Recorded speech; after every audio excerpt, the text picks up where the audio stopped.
গর্ভাবস্থায় কোন মাসে কোন সূরা পড়তে হয় আসুন জেনে নেই। ১ প্রথম মাস সূরা ফাতিহা নিয়মিত পড়ুন, শেফা।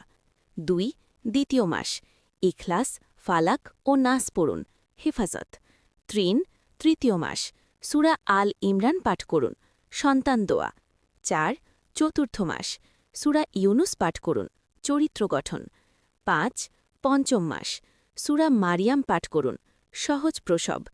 ৬ ষষ্ঠ মাস সূরা লুকমান পাঠ করুন, প্রজ্ঞা।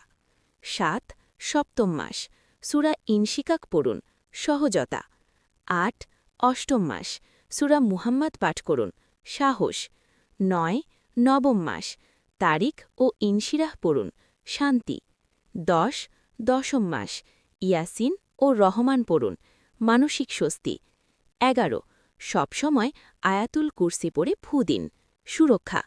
১২ প্রতিদিন ইস্তেগফার ও দোয়া পড়ুন, বরকত।